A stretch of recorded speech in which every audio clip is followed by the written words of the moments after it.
Hi, നമുക്കിന്ന് ഇതുപോലൊരു രുചിയുള്ളൊരു chicken 65 ഉണ്ടാക്കാം.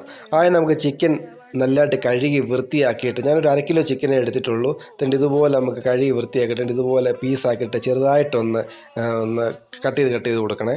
എന്ന് വെച്ചാൽ അതിനകത്തോട്ട് നമുക്ക് മസാലയൊക്കെ പിടിക്കാൻ വേണ്ടി. എന്നിട്ട് നമുക്കൊരു 1/4 ടീസ്പൂൺ മഞ്ഞൾപ്പൊടിയും 1 ടീസ്പൂൺ കാശ്മീരി മുളക് പൊടിയും അതിനകത്തോട്ടൊരു 1/2 ടീസ്പൂൺ കുരുമുളക് പൊടിയും ഒരു 1/2 ടീസ്പൂൺ മല്ലിപ്പൊടി 1 ടീസ്പൂണ് ഗരം മസാല അതുകൂടി ഇട്ടിട്ട് ഇഞ്ചി വെളുത്തുള്ളി പേസ്റ്റും ഒരു വലിയ സ്പൂണിന് 2 സ്പൂണ് അരിപ്പൊടി വറുത്തതാണ്, പിന്നെ ഒരു വലിയ സ്പൂണിന് കോൺഫ്ലവർ അതുകൂടി ഇട്ടിട്ട് ഒരു ശകലം തൈര് കൂടെ അങ്ങോട്ട് ഒഴിച്ചിട്ട് ഒരു അരമുറി നാരങ്ങയും കൂടെ അങ്ങോട്ട് പിഴിഞ്ഞിട്ട് അങ്ങോട്ട് നല്ലതായിട്ട് അങ്ങോട്ട് ആവശ്യത്തിനുള്ള ഉപ്പുകൂടെ ചേർത്തിട്ട് നല്ലതായിട്ട് അങ്ങോട്ട് കൈകൊണ്ട് തന്നെ അങ്ങോട്ട് മിക്സാക്കി അങ്ങോട്ട് കുഴച്ച് ഇതുപോലെ അങ്ങ് എടുക്കുക. നല്ലതായിട്ട് അങ്ങോട്ട് തേച്ച് അങ്ങോട്ട് പിടിപ്പിക്കുക.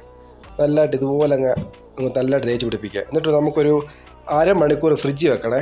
ഫ്രിഡ്ജ് വെച്ചൊന്ന് സെറ്റാകാൻ വേണ്ടി. എന്നിട്ട് നമുക്ക് വെളിച്ചെണ്ണ ഒഴിച്ചിട്ട് ഫ്രിഡ്ജ് വെക്കുന്ന അരമണിക്കൂറിന് സെറ്റായി കിട്ടാൻ വേണ്ടിയാണ് ഒരു അരമണിക്കൂർ ഫ്രീസറിൽ വെക്കേണ്ട, താഴെ വെച്ചാൽ മതി. എന്നിട്ട് നമുക്ക് വെളിച്ചെണ്ണയ്ക്കകത്തോട്ട് ഇതുപോലെ അങ്ങോട്ട് ഇട്ടിട്ട് തിരിച്ചും മറിച്ചും അങ്ങോട്ട് ഇടുക. വെന്ത് കഴിയുമ്പോഴത്തേക്കും കേട്ടോ, ഇതുപോലെ തിരിച്ചും മറിച്ചും കൊണ്ട് ഇടുക. നമ്മൾ ഈ കാശ്മീരി മുളക് പൊടി ഞാൻ 1.5 ടീസ്പൂൺ ചേർത്തുള്ളൂ. എന്നാന്ന് ചോദിച്ചാൽ നല്ല കളറ് കിട്ടും.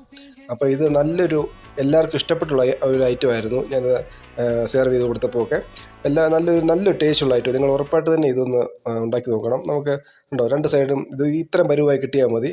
നമുക്ക് ടിഷ്യൂ പേപ്പറിലോട്ടോ പാത്രത്തിലോട്ടോ കോരിയെടുക്കാം. അപ്പോൾ വീഡിയോ ഇഷ്ടപ്പെട്ടെങ്കിൽ ലൈക്ക് ചെയ്യുക, സബ്സ്ക്രൈബ് ചെയ്യുക. താങ്ക്